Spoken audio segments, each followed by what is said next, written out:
Jaya Radha Madhava Kunja Bihari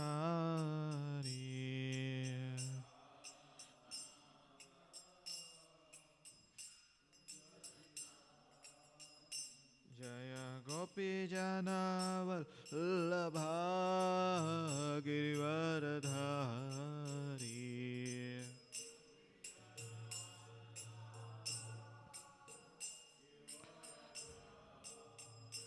Jaya Gopi Jana Vallabha Girivaradhari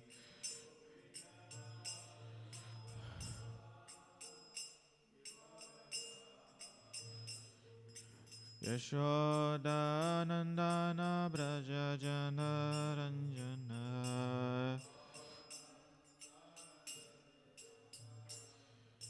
Yashoda Nandana Braja Jana Ranjana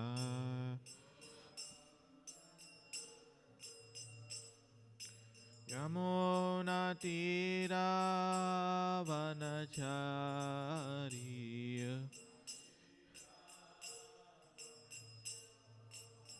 Yamuna Tira Vanachari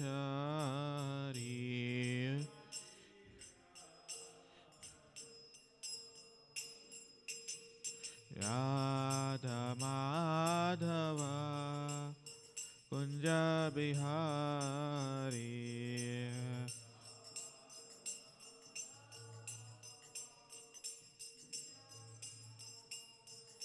Jaya Radha Madhava Kunja Bihari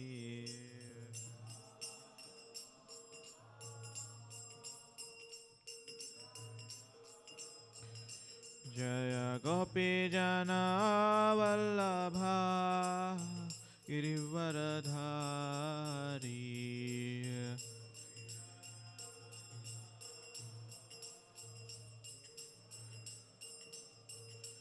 Jaya Gopi Jana Vallabha Girivaradhari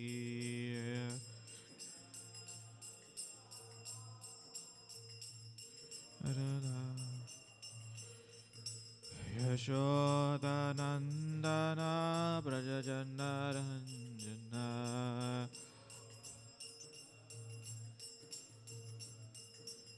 Yashoda Nandana Braja Jana Ranjana Yamuna Tira Vanachari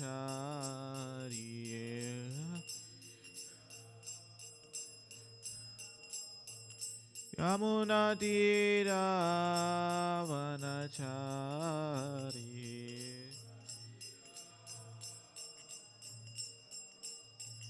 Hare Krishna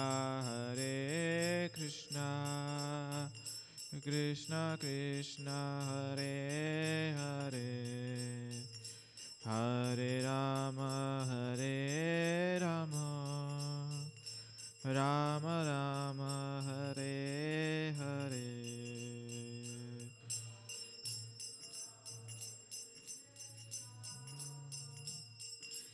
Krishna Hare Hare Hare Rama Rama Rama Hare Hare Jaya Radha Madhava Radha Madhava Radhe Radha Madhava Radha Madhava Radhe Jai Gauranitai Gauranitai Gauranitai Jai Gauranitai Nitai Gauranitai Jaya Jaya Jaya Prabhupada Prabhupada Prabhupada Jaya Jaya Prabhupada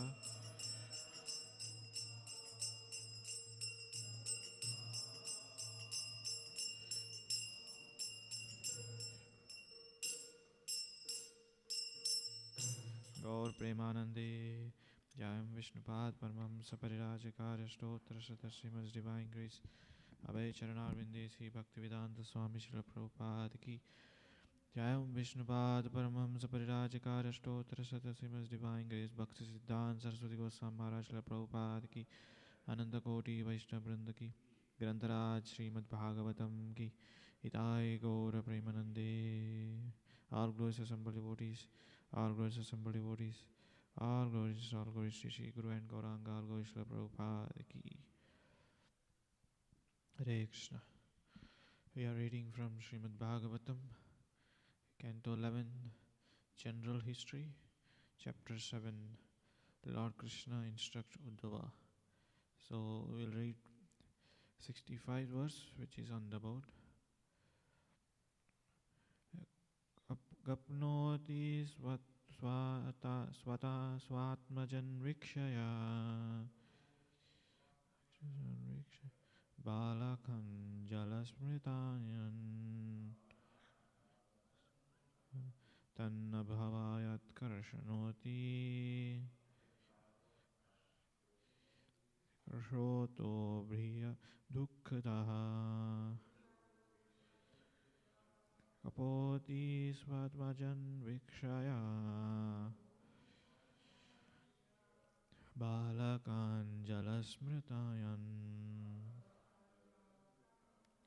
tanna bhavayat karshanoti karshoti bhasha dukkhidaham. Kapoti svatvajan vikshaya balakan jalasmritayan tanna bhavayat karshanoti karshoti bhrisha dukkhitaha. Listen.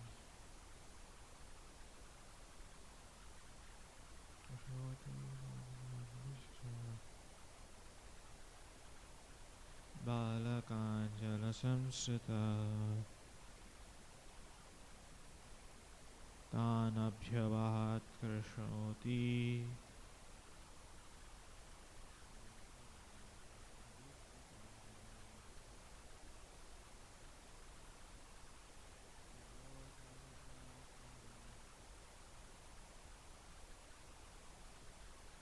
Kanjala samritan tanna bhairavat karshanoti Toshato bhasha dukkhitaha.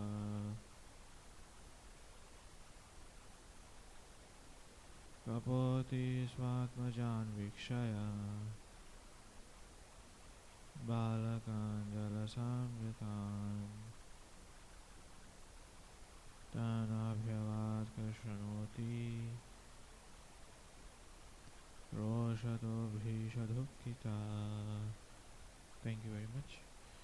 Word to word meaning: Kapoti, the female pigeon; Svatmajan, her own offsprings; Vikshaya, seeing; Balakan, the children; Jala, by the nest; Samritan, surrounded; Tan, towards them; Abhivayat, she ran; Prashoti, calling out; Prashotaha, towards them who were also crying; Bhrisham, extremely; Dukkhita, distress. Translation by disciples of His Divine Grace, A.C. Bhaktivedanta Swami Srila Prabhupada Ki. Translation: When the lady pigeon caught sight of her own children trapped within the hunter's net, she was overwhelmed with anguish and, crying out, she rushed towards them as they cried out to her own in her own return. 66. The lady pigeon had always allowed herself to be bounded by the ropes of the intense material affection, and thus her mind was overwhelmed by anguish. Being in the grip of illusionary energy of the Lord, she completely forgot herself and rushed forward to her helpless children. She was immediately bound in the hunter's net. Text 67. Seeing his own children, who were more dear to him than his life, fatally bound in a hunter's net, along with his dearmost wife, whom he considered equal in every way to himself, the poor male pigeon began to lament bitterly. Text 68. The male pigeon said, "Alas, just see how I am now destroyed. I am obviously a great fool, for I did not properly execute pious activities.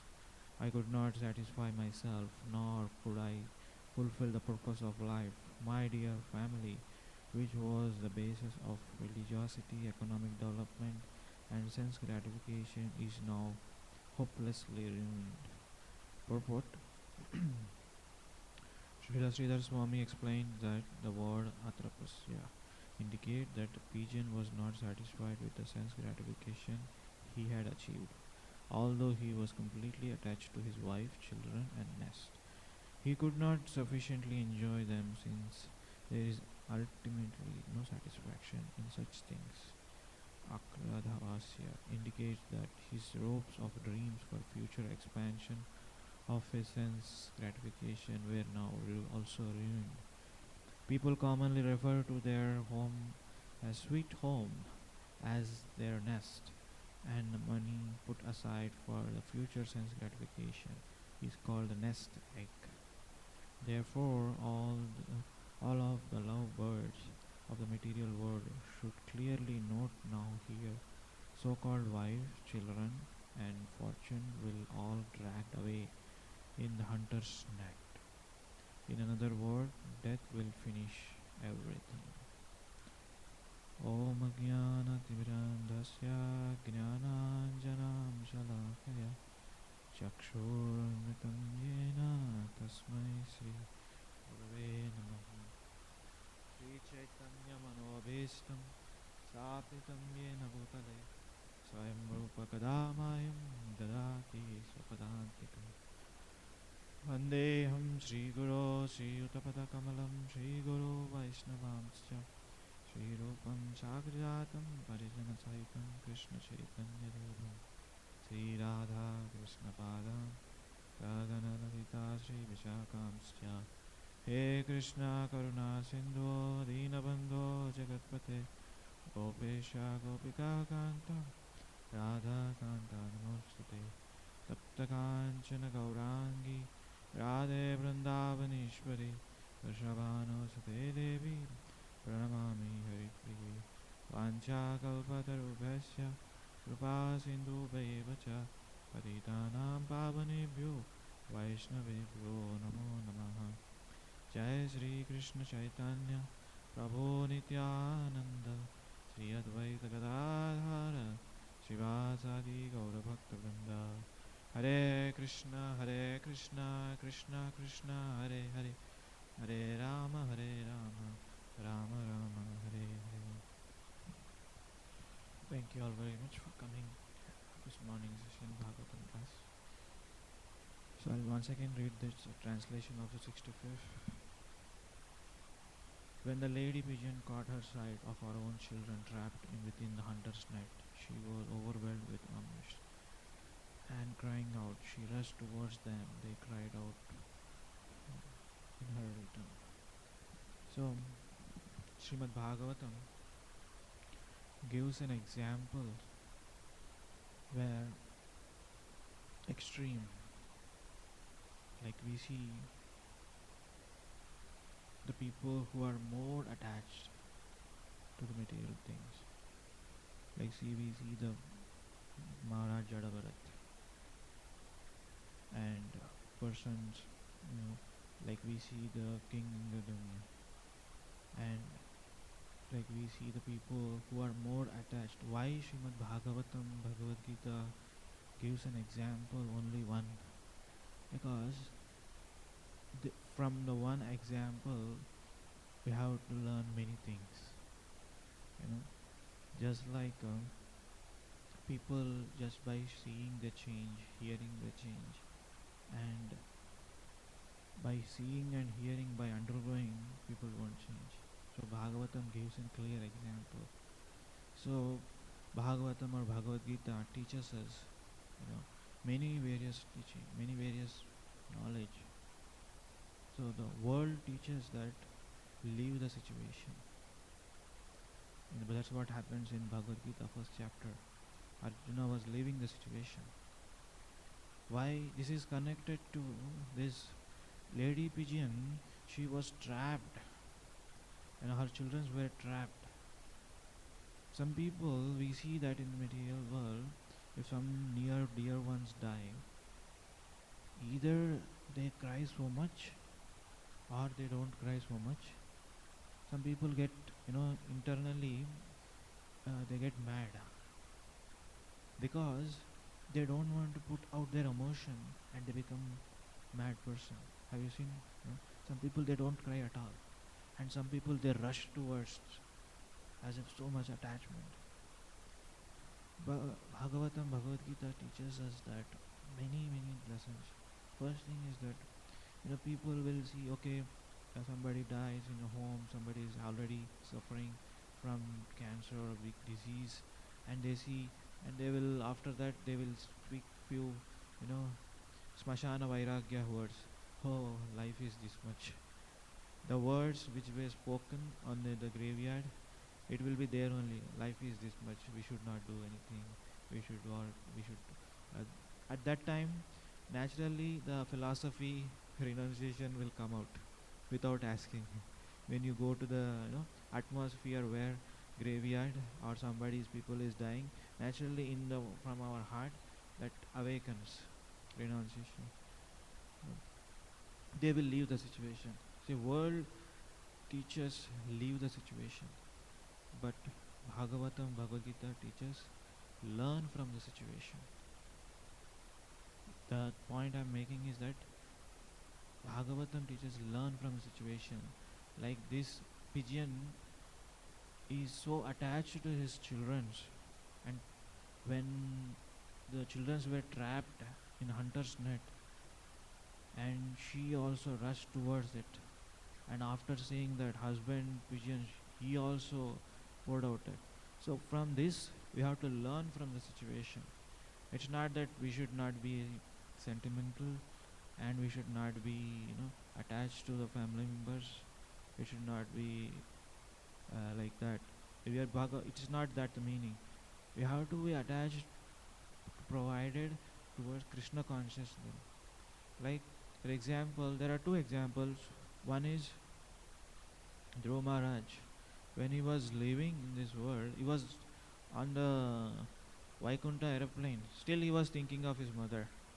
On the other day I was hearing Brihad Bhagavatam from Gauranga Darshan Prabhu. He was mentioning very nicely that attachment is not material attachment, which towards you have your mother. And we see many examples. Even our Srila Prabhupada, founder Acharya of ISKCON Society, when he wrote Krishna book, first page, he dedicated that Krishna book is father. Correct? It's not that Srila Prabhupada is attached to his father. So, the attachment which here is based on the material things. So, if one is practicing spiritual life, why is he affected by the material attachments? And what is the difference between a person who is materially affected and spiritually advanced? The example here is that person who is practicing spiritual life, he is attached towards the soul, individual soul, whether it is a mother or father or anybody, that they have not practiced Krishna consciousness. Because we know how Krishna consciousness is important. And whereas Dhruva Maharaj is not attached for that his mother, and at the same time, Parikshit Maharaj, when he was after he heard Bhagavatam from Sukadeva Goswami for 7 days, 7 nights, when I was about to, Takshak bird was about to come and bite. In that interval, his mother comes and asks, and he could have easily said, "Oh mother, you know, this is the time where I have to meditate. You don't disturb me. Just there are so many sages who already heard the Bhagavatam. Go and ask them, or you know what is the goal of life. Why you are asking me? Don't disturb me." He could have said that, but his mother was a devotee of the Lord, and his mother, he wants to tell his mother what is the essence of Srimad Bhagavatam. And on the other side, we see that in the first canto of Srimad Bhagavatam, 8th chapter, 42nd verse, yes. She Kunti Maharani prays very nice. Tvai me ananya vishaya matir madhupate script. So, O Lord of Madhu, as the Ganges forever float to the sea without any hindrance, let my attraction be constantly drawn unto my, without being diverted for anyone else. And she is praying, well, not even to her own children, which they are all pure devotees of the Lord. So how do we understand this dynamic? So on the other side, whereas devotee of the Lord are praying for their mother, father, whatever, and other side of the Lord, other side of the Bhagavatam, it says that Kunti Maharani says, I don't want to attach to my, things that are, become a hindrance for my spiritual path. The points that she is making, and she is telling us that we have to learn from the situation where even if you're hankering for people who are in this material world, even though they are devotees of the Lord, but only the needs and the concerns and the happiness that which a soul is hankering after, that it is only fulfilled by the Krishna. Other than Lord Krishna, nobody is going to do that. So, as we see that this is in this first 65th verse, there are many lessons to be learned. This is only just giving glimpse so that we can set the scene. So in that next verse, the lady pigeon had always allowed herself to bound by the ropes of intense material affection, and thus her mind was overwhelmed with anguish. Being the grip of the illusion and energy of the Lord, she completely forgot herself, and rushing towards her helpless children, she was immediately bound in hunter's net. There are two ways of saying. One is that,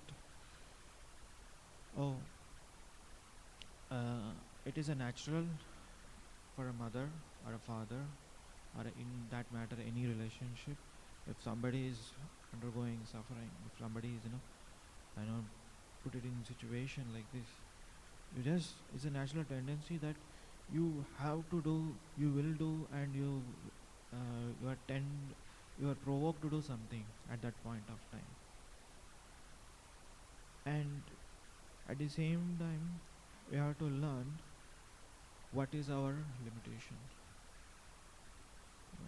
That's why near-death experience is very, very dangerous. Like if somebody, like we had many years ago, our dear devotee Vishwakarma Prabhu, you might all know, that when he was leaving the body, in that matter any devotee is leaving the body, it is a lesson for a sadhaka to go and learn from situation how the death is crucial. So here in this point, Bhagavatam is not teaching us to not be heartless. Bhagavatam is teaching is that don't be affected by material affection falsely. At that time, what you can do, you should do it. Don't try to go out of your way, protect, just like this pigeon bird.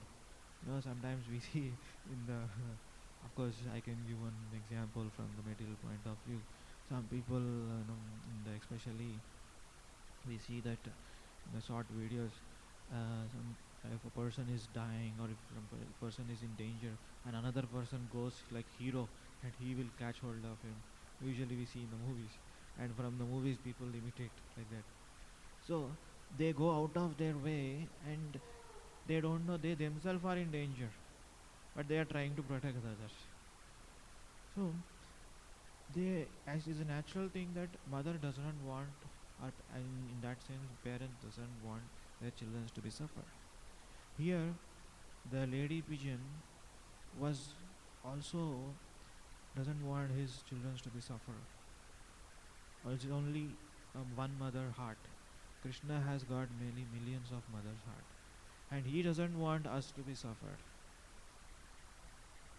Since we have made a choice to enjoy separately from him, and still going forward he given us all kind of facilities, all kinds of arrangements to stay happily in this material world, and for also he has given the scriptures, also he has sent all the saintly persons, like right now we have Srila Prabhupada, pure devotee of the Lord, and he creates many other pure devotees like in many moons, like, and through that we have to overcome this material affection.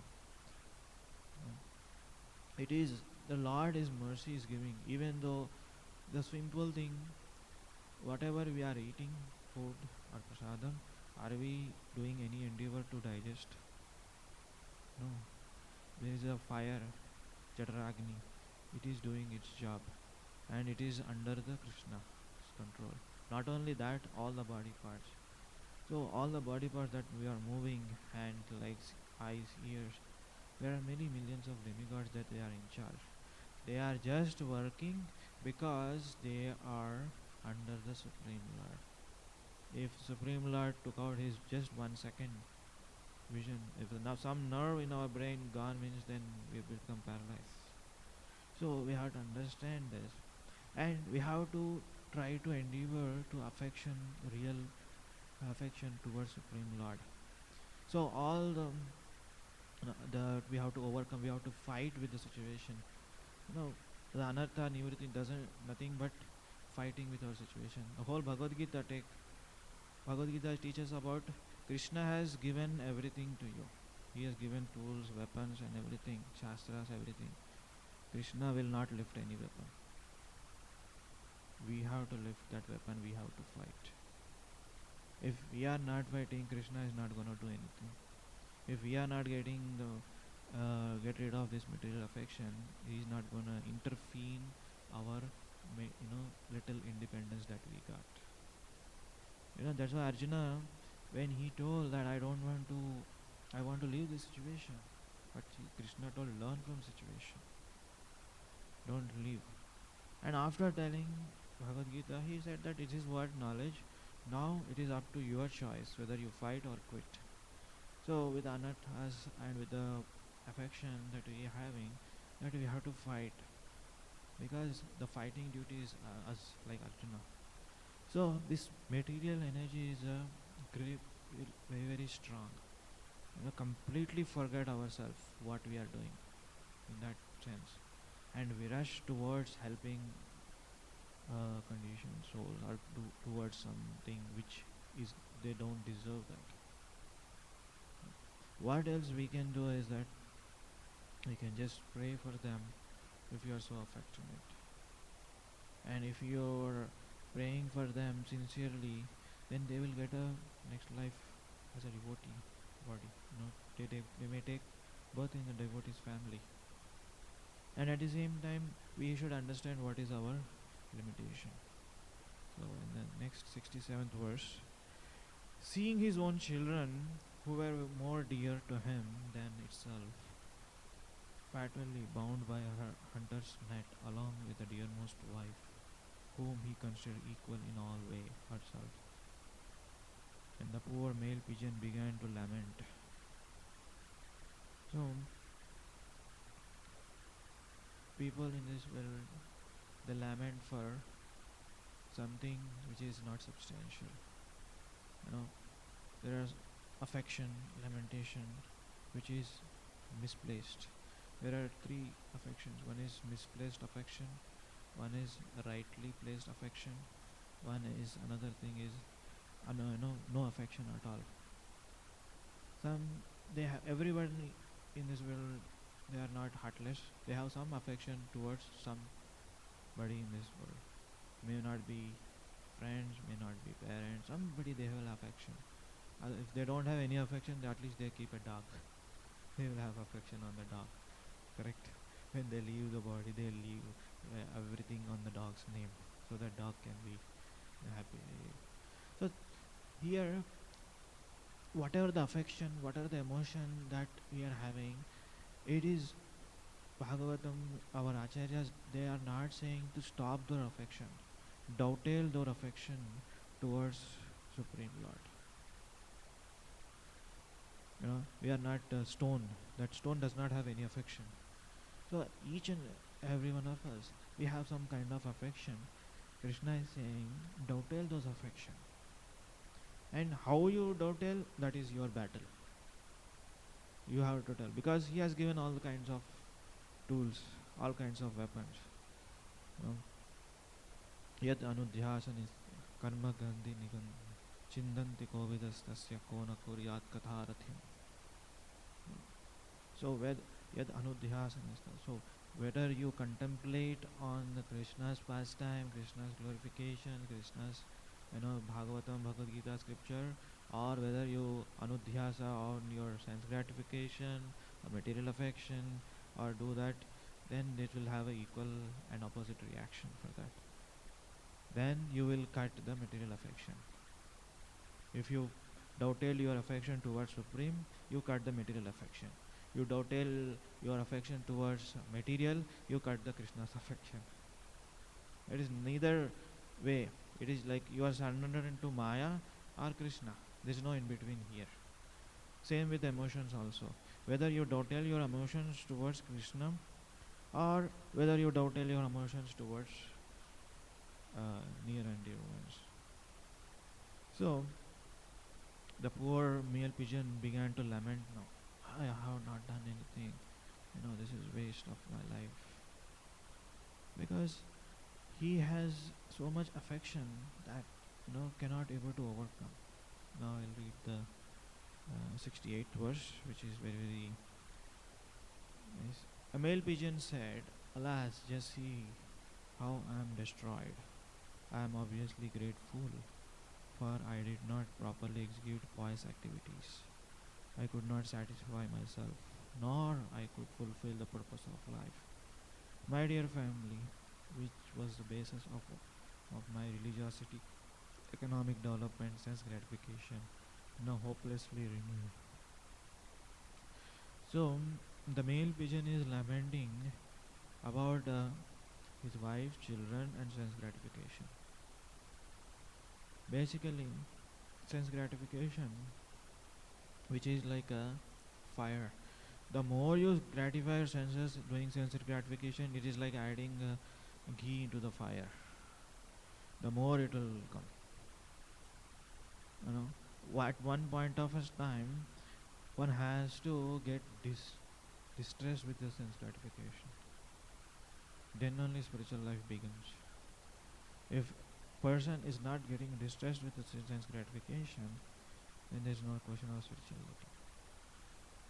Because again, when you are attached to sense gratification, you are trying to find a new things. In that sense, but same old, the basic principle is the same.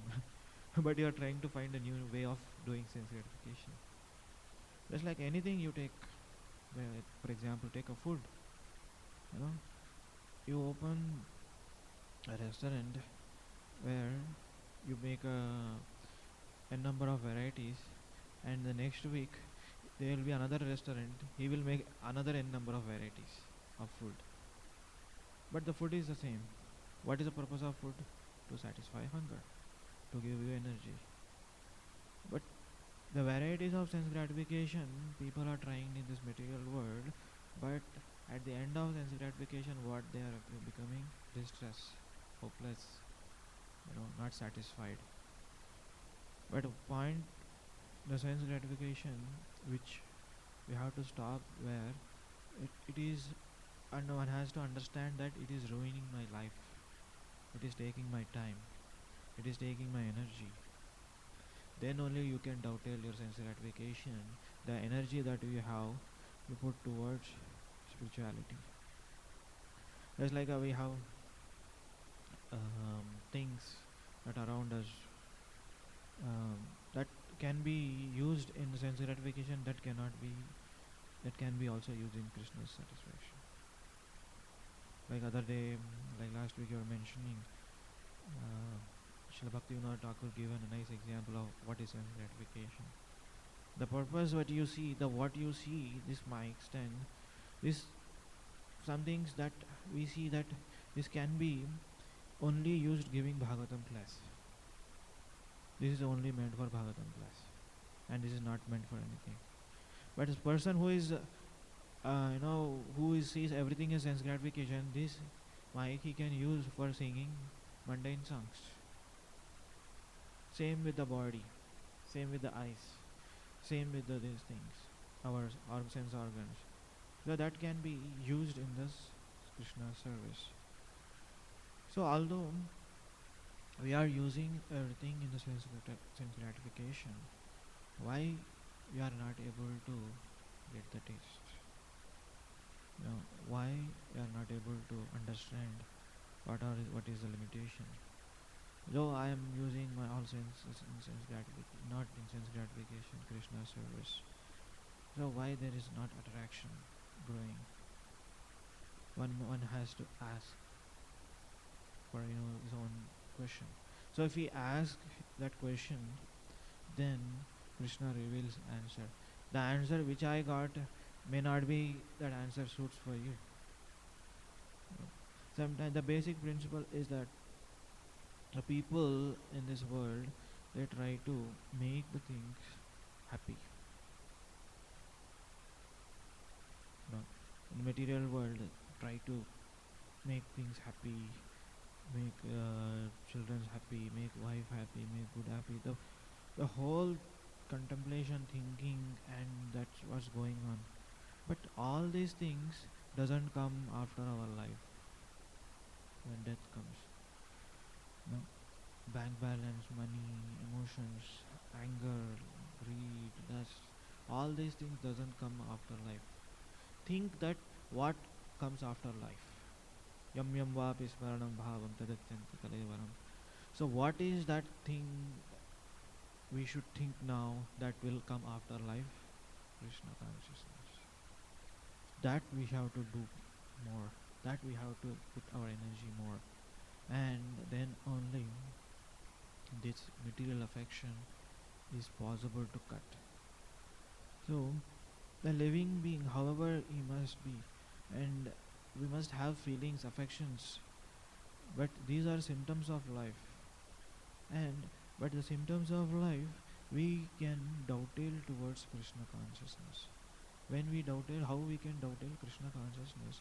By every day putting our effort, energy consciously in whatever the things that we are doing. Whether we are doing chanting, exclusive chanting, we have to do. Whether we are reading, exclusive reading. Whether we are hearing Bhagavatam class, we have to do exclusive hearing Bhagavatam class. Then only that transformation happens. Otherwise, so these things, like the world will teach you many things, knowledgeable. We'll get knowledgeable by studying. If I want to learn the science of atomic physics, I can become knowledgeable by studying. But scriptures teach us, become knowledgeable by sacrifice. Sacrificing our time for Krishna. Sacrificing our energy. Just like we are sacrificing sleep in the morning time, trying to get up early, attend Mangalarati. That is sacrifice. Trying to read scripture, Bhagavatam, Bhagavad Gita, that is sacrifice. But we have to do extremely with the consciousness, so that unless until we don't have a fire, that desire to change or to transform our life, Krishna will not interfere in our life. If we are okay with whatever I am getting, eating, sleeping, and happy with that, Krishna is also happy.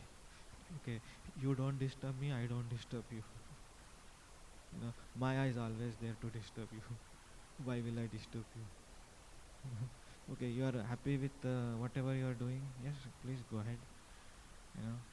There's one good thing that if you are not 100% um, done in this life, you will get next life, and that life, the lifetime after lifetime.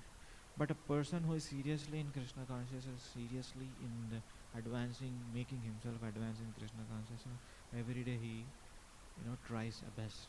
Just like in the Olympics games, when a coacher is training you for in the running, he will not say, "Oh, what a nice achievement you have done." Previously you used to complete a circle in 10 minutes. Now you are done, did it in 6 minutes or 7 minutes. He will not appreciate. He will scold. "You idiot, do it." The circle should be completed 4 minutes or 3 minutes. I am not sure exactly. But the coach will not keep silent till you reach that point. Correct? He will keep on scolding. He will keep on pushing you. He will not appreciate, "Oh, wow, wonderful. Last year you joined. This year you have completed this circle in 7 minutes." He will not appreciate. He will say, he will give you appreciation, at the same time he will give feedback also. This circle you have to complete every 4 minutes. Then only you can win the gold medal in Olympics. Otherwise, you are waste. He will say directly. That is the role of spiritual master in our life.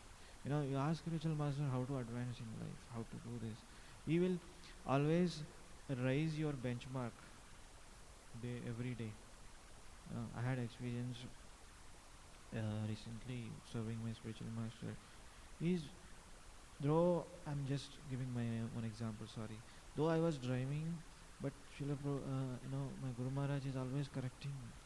I was thinking I'm driving from last 8-9 years, but still he was correcting me. Don't do like this, don't do like this. But if I, and at that point of time, if I react, I know I'm the expert. I know everything. If I become angry on my spiritual master, first thing will be offense. Second thing, I don't learn something. And third thing is I'm not accepting my faults. Sometimes we say, okay, spiritual master chastise means that is also mercy. But spiritual master chastise means that is sometimes considered as mercy. But at the person who is undergoing that chastisement, he will definitely feel some change in the instrument. But we want to serve pure devotees of the Lord, spiritual master. Every time we cannot serve spiritual master. No, I want to serve Bhakti Siddhanta Maharaj. You want to serve Bhaktivinoda Thakur. I want to serve Sri Goswamis. Will you have a power to ask them to descend for your service? Because we don't have that opportunity. At least I don't have the opportunity. The devotees, we are surrounded. We have to serve them, whatever way, whatever capacity we have. For your sake, Sri Goswamis, Bhaktivinoda Thakur will not descend. Serve me. Whatever spiritual master, by Krishna's grace we got, he will give chastisement, he will give so many instructions. But still, whether at that time it is up to you whether you accepting or rejecting. Try to prove yourself or trying to improve yourself. When you are trying to prove yourself, then your ego is, you're still boosting it. If you're trying to improve yourself, that is true ego, accepting and servant. So, this lesson teaches us, this pigeon lesson teaches us many things, and how one should not get caught up in the hunter's net. Hunter's net and internet. They both are net. They grab you whether you are doing anything, something which is related to Krishna, or whether you are preaching, whether you are doing. Sometimes preaching also, people, it's not that you tell everything, they listen. After the class, they will tell, you should listen. Correct? They will tell their material problems. They will tell their own, shortcomings. You have to listen patiently. And they will sometimes they write big notes. And if out of affection, oh, I have to save this conditioned soul. I have to do anything. If you don't understand your capacity, if you go out of your way, when you will go out of your way, when you don't understand your capacity. First of all, you should understand your capacity, then understand the person capacity, person intensity of problem, challenges, and the undergoing the issues. Then based on that, you have to make decision. If you are not making a decision, if you going helping in that way, you will be also taken away by that problem. Just like there's a game called, most of the we know there's a game called Kabaddi. You know Kabaddi. So in the Kabaddi, one from team A, one person goes there and touches other person and he comes out without getting out. But if a thin person like me, if he goes on the other person, there are very bodybuilders. Then easily one person can put my hand and put it on the other way.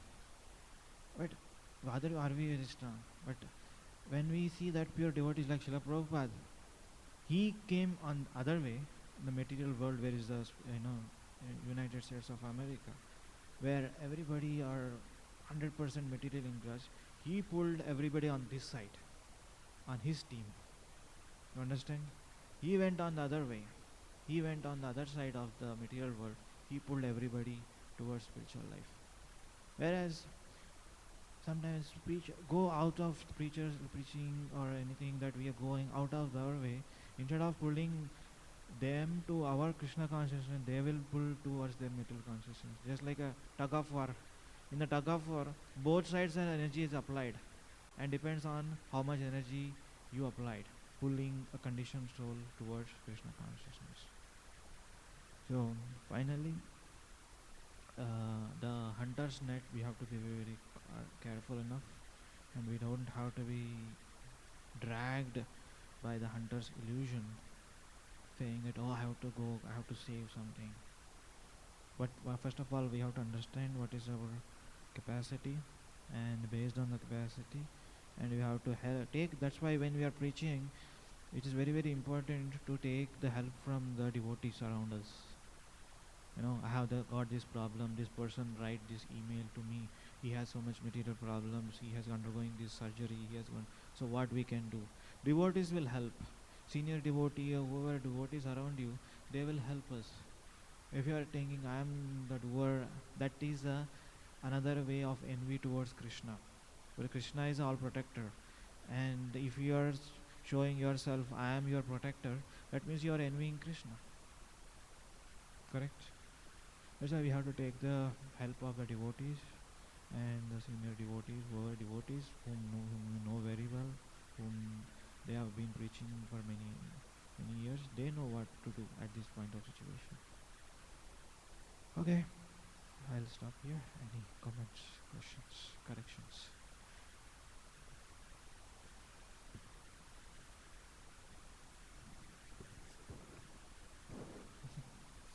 Hare Krishna, Prabhu. Hare Krishna. Volume come karo. It's too much.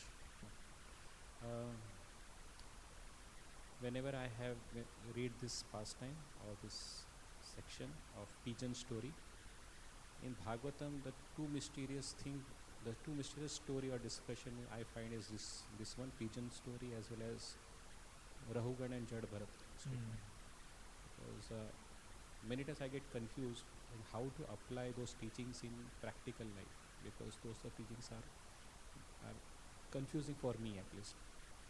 So let us, I was just thinking that, just imagine yourself, you're strolling in near that lake area, and you find two people drowning. Two people? Drowning in the river. You know swimming, everything you know. But at the same time you feel that there are two people, and it may happen that you may not be able to save them. Will you still go there and try to save them? Or you try to think that, oh, that is their destiny. Let me protect myself first. That is more important. What is your situation at that point? First of all, I don't know swimming. Just to example, quote an example. Okay. Yeah. You don't know swimming, no Yeah. problem. You don't know swimming. And will you still try to help them out or not? Yeah. First of all, do the needful. Okay. What is needful? If I know swimming in first scenario, if I say one person, first I will focus on not two. First I will say one. If I able to save 100%, then only I go for two. If I don't have time for the two, then I say Hare Krishna. Hare this is Krishna. this is my capacity. Okay. Okay. First of all, what you can understand is that did I save any person in my previous some in situation? If I yes, then based on that I make a decision. Correct? Like I saved last year in some yatra, I saved one devotee. Okay, I will get a confident, I will save. Whether he is my parent or whether he is affection one, near one, dear one, I will do that.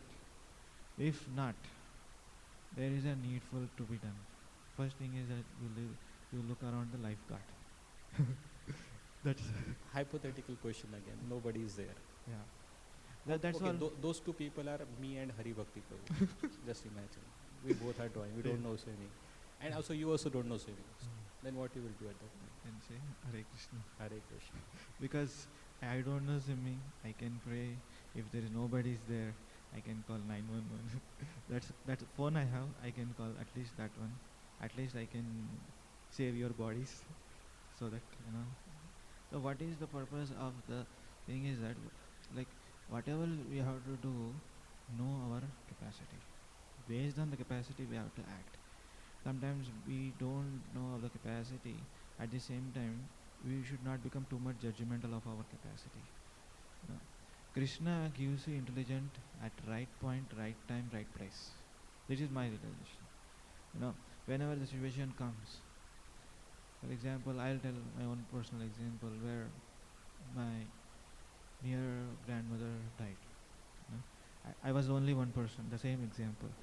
I was only one person, nobody is at home, and I was trying to look for the help. My grandfather was also old. So what did I do? She was passing away on our cot. She did not have any disease. She is not in hospital. She is very fine, 100%. But at that time, the only point what I was thinking is that she is undergoing some pain. So what I did is I just turned on the Prabhupada, because I don't have I'm not a pure devotee. Let me turn on Prabhupada. Let me do that. So I turned on Prabhupada. I ran for the hospitals nearby. By the time I got some doctor and ambulance, people told she already passed. So this why I'm saying is that Krishna gives you, when you sincerely practice every day devotional service, He will give you a right point, right time, right intelligence to act upon the situation at right, what is right. So, in the same case, when you are drowning, so I'm sure that Krishna, I have faith, He will give you intelligence what to do to act upon right things. Yes, so as I understand from you that in this discussion, what this female pigeon did, she must have not, she understood the practicality that I cannot save my children. Yeah. So let me restrain myself. Otherwise, if I also go there, I will also be killed or caught in that net. So in that sense, Bhagavatam, the statement here says these are foolish pigeons. Yeah, they shouldn't have acted in that way. Correct. But the same opposite part is Jatayu. Jatayu, the story of Jatayu comes. Correct. He also knew that I cannot fight with Rama. Correct. But still he sacrificed his own life to save Mother Sita. And there we eulogize the act of Jatayu, saying that he sacrificed himself to save Mother Sita. So when we speak of practicality, so it appears to us that even Jatayu was foolish in that sense. Correct. But still we glorify his act. Right. So is it just because it is Mother Sita, that's why he was glorified? Or if he would have acted in the same way for others also, still he would have been glorified. What is your point on that? The point is what I'm trying to say is that, see, I have said misplaced affection, rightly placed affection. It's rightly placed affection. Rightly placed affection, because one which I am saying that Jatayu know who is Mother Sita. It's not the Jatayu out of ignorance he did it. Like Ravana, one point is that wherever he goes, this is like in Ramayana comes later. Wherever Ravana travels, whether he travels to Indralok or Janalok, Tapalok, Sapnalok, wherever he finds a nice girl, he would catch up and take it in the flight, and he would keep going to the Lanka. You never see Ravana flying around only one person in aeroplane. He is always carrying, kidnapping some girl, some lady from different planets. He is keep going. So we can ask at that time why Jajaya did not stop. Maybe he doesn't know or what, or maybe who is ignorant. But the thing is that he knows who is Mother Sita. He knows what is relationship between him and Mother Sita, and he knows even though I am be killed, but this death is glorified. Correct. But at the same time, Maricha, he also knows the many other versions, like not other versions. There are people say that Maricha also knows that it is better to killed by Ravana's hand than to kill Ram's hand. I will beget glorious death. But his death was trying to cheat till the point of time of death. This is not my commentary. This is Madhvacharya says in his commentary on Ramayana. The Maricha was trying to cheat the Lord till at the point of death, because he disguised himself as a golden deer, and he was trying to cheat Lord Ram and trying to cheat Mother Sita and everybody. But here, Jatayu was not trying to cheat. He was trying to put his effortlessly so that he can save Mother Sita. And at that point, when he realized that he is going to die, he is not morose or lamenting just like this male pigeon bird. Oh, I was not done. But point is here that it was not a rightly placed affection, because it does not have a knowledge vision. That here Mother Sita, to save Mother Sita, Jatayu has 100% knowledge. Who is Mother Sita? Who is Ravana? Why is he taking that? And he was going out of way to save her. And when he died, he was cremated by glorious, on the hands of Lord Ramachandra. Lord Ramachandra, he did not do, that final rites to his own father. He did Jatayu. Imagine how glorious Jatayu was. Because to get that point, who is right, who is wrong, we have to be with something called matured intelligence. Maturity.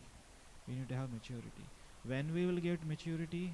When we study, read, do chanting, devotional service nicely, then we'll get maturity. After getting maturity, we will understand what is right and what is wrong, where to give up our life, where to not. Srila Prabhupada, when he was coming to US, he has a heart attack in the ship. You could have just, after getting down from the ship, you could have just gone, right? You could have said, this is a useless, I'm getting heart attack. I think my spiritual master told something to preach in West world. I got already heart attack. First I should take care of my body. He would have gone, no? But still, Prabhupada, why he didn't go back? Because that is a maturity decision. The decision which you are making, which has to be maturity and at the same time align with the scriptures.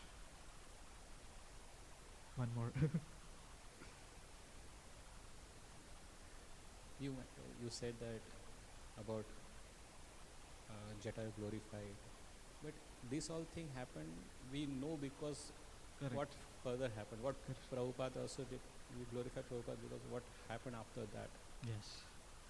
But it is not always like It that. is not always like that. Agree. So let's say, if, just for example, just say that after 2 heart attacks, even after that, when Prabhupada thought that, no, let me go, let me give my life for my Guru Maharaj instruction, and let's say he couldn't have survived for the 3rd time, what will be the response? Very good. We would have said that he should have acted practically. Correct. At that time, we would have said that. He should have acted practically. Prabhupada should have at that time. He Correct. should have resisted not to go there, right? Yes. So that's what I'm trying to say, that it is when we judge the certain scenario, we because we know what has happened in the incident, we come up with the situation. Mm. But at that time, just like we see here, that mother pigeon is running towards her children. For her, she didn't know what will happen. She acted naturally. Correct. Jatayu also acted naturally. Naturally. But Jatayu was glorified, whereas this pigeon was called as foolish, even though both actions were same. Correct. Now, Jatayu was glorified because it was Mother Sita. If it was not Mother Sita, let's say if some other Apsara would have done. Mm-hmm. Again, the question is that Where is the fight? whether Jatayu would have acted in the same way to save that Apsara, or he would have thought, oh, it is not Mother Sita, so I will not go. I will act practical. Let's say, dadami buddhi yogantam yena mam upayanti. Yes, I need that. Krishna gives dadami buddhi yogantam, whether it's Mother Sita or Apsara. In a material world, dadami buddhi yogantam for Apsara. Do you have time? One quote: the world teaches the best to be the best, but Gita, Bhagavatam teaches try your best. Yeah, you can go proceed. That was wonderful. Prabhu, I never thought of that Jatayu example. He's one of my role models. And you put me in a very big and Prabhu has told mature intelligence is very important. And you gave the example. Well, this is not my question though, okay? Today I'm diving into it. But knowledge. When you gave some quotes, some example, knowledge, A, B, C, D, Z. But Prabhu, you told one thing, sacrifice is very important. What we see in this situation is he's doing a devotion service and he's sacrificing life for devotional service. Maybe am I right? Can you? So, Jatayu is doing a sacrifice for more than reading sastras or he was doing service and he was doing devotional service. That's why he was glorified. Am I right or wrong? See, sacrifice only comes, it is a byproduct of devotional service and byproduct of the hearing scriptures, reading and everything. Otherwise, sacrifice doesn't come like that. Who is Jatayu? Who is his father? Aruna, chariot driver of the sun, Aruna, and his grandson was Jatayu. It is like, I'm not sure, but there is a person who is his father is belongs to some demigod family. So that's why he got this knowledge, he got this propensity of devotional service to save Mother Sita. It's not just like that. Why do you think when Bali Maharaj was, when everybody, even Lord himself put it in the situation, why do you think Bali Maharaj did not react? He responded to the situation because the devotion is carrying from Prahlad Maharaj. Yes. And see, Bali Maharaj, when he acted everything, he knows, he's learning from situation. He's not leaving the situation. How is he learning from situation? He is my Lord. Whatever he does, it is good for me. And whereas on normal people, they don't learn from situation, they react to situation. For example, when Lord Vishnu could have come directly to Bali Maharaj and asked, okay, now Bali Maharaj, whatever you are doing, it is going to be a problem. Stop this. You could have stopped it, right? Second thing, you could have just come to Bali Maharaj and ask, oh Bali Maharaj, you are giving so many donations, charity. I want some donation. Yes, you can take it. Then where is fun here? Bali Maharaj, fun, getting bound by Lord Vishnu. Lord Vishnu comes in Vaman Dev. The whole drama is created to only glorify Bali Maharaj's sincerity, not to glorify anybody. If Bali Maharaj was giving the land directly, Bali Maharaj could have understand. He rejected his spiritual master. He rejected all his family members' words. He rejected everybody's words, and he finally accepted what Lord he has given the truth. Because if Lord Vishnu is asking why you are stopping me, because that samskaras came from his great grandfather Prahlad Maharaj. Thank you for clarifying, because even Prabhu, you can also add if you want. Not just studying, but the samskaras and service attitude from the predecessors, that helps a lot. Am I right or wrong? Yeah, samskaras may not be come from previous things. Also, samskaras that we are doing now, devotional service, that is at a greater impression on our mind, on our body. Like as usual, for me, like So am I correct or right? 3:30 we'll wake up. Yeah. Why? But That's am I correct or right? But am I correct or wrong that this is not only just because of studies, but also the people who has helped us in our devotion studies, our mentor, our devotees association, those people also help us. What do you think, bro? More, Yes. more than studies. What do you Yes, think? yes, because if they are not there in our life, we would have not here. Because our Siksha Guru, mentor, spiritual master, they have put so much energy, so much time, so much mercy. That's why I'm sitting here. You are sitting here. Thank you, bro. Makes sense. My last question is, my question was, is we're talking about detachment, and I was talking with Srivalda Prabhu yesterday over there about the detachment and talking about how detachment is so powerful. But Prabhu says, I don't know anything about detachment because I don't know anything about attachment because I'm already so detached. And we see the example of ideal example of Mahaprabhu, that Mahaprabhu was living, took sannyas and he was leaving everybody, and he saw his mother and he started crying and he says, Toma sabana chadi be yavatami jiva, matare tavatami na chadi be nariba. That I cannot, all his associates were crying and mother was crying. So he said, I cannot go leaving you anywhere, guys, and I can never leave my mother. You tell me, mother, where should I go? And a mother tell that, okay, you live in Jagannath Puri. And then he decided to stay in Jagannath Puri. So there is a fine demarcation that Mahaprabhu was completely detached, as Prabhu told yesterday. He was just playing the role of how to be a good son. In my or in particular sadhaka's life like me, what is that fine demarcation line where I cannot, it's very dangerous where I can, there is a mother over there, I have to take care of a mom and I have to do my service also. What is a fine demarcation line that I don't overcross that boundary?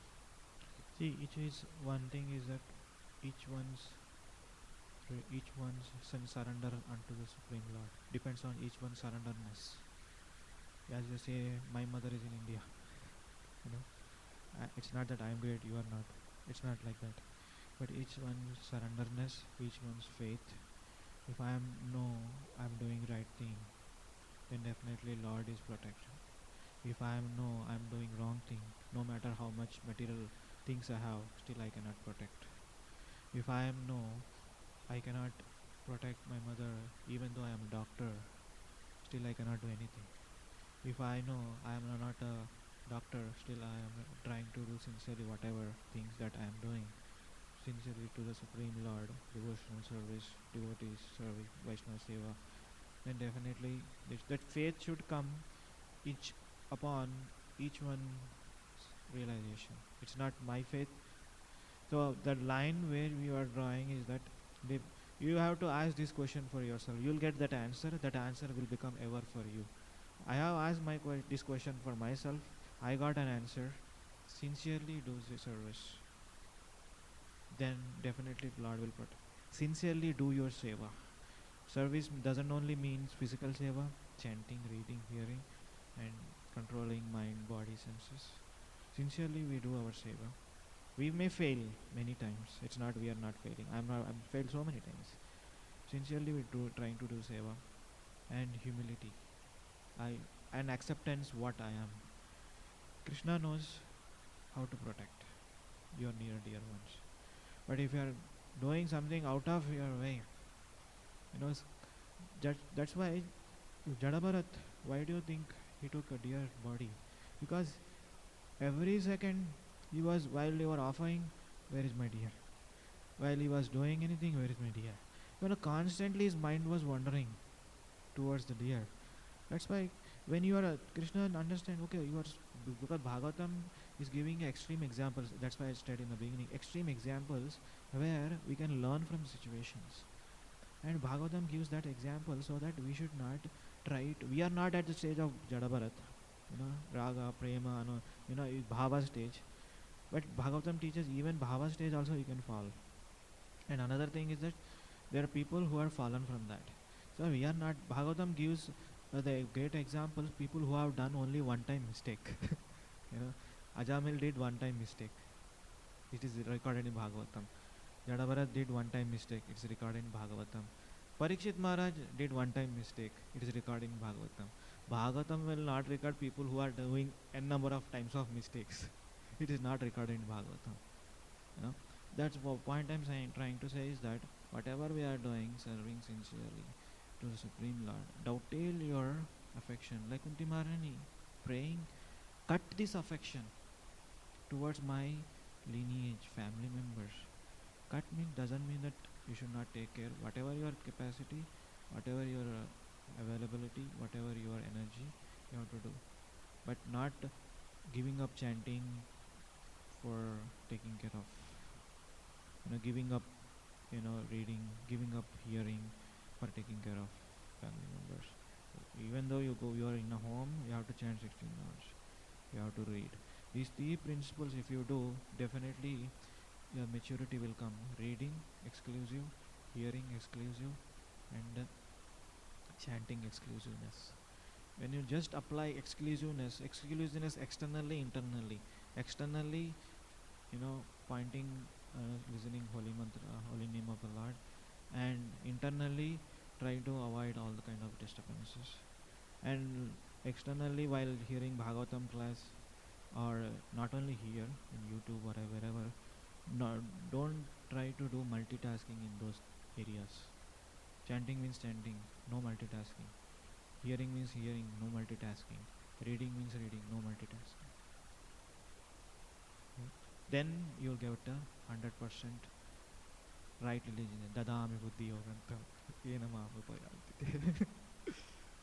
Thank you so much. I think we have crossed the limit. Sorry. Grantaraj Bhagavatam ki jai, Srila Prabhupada ki jai.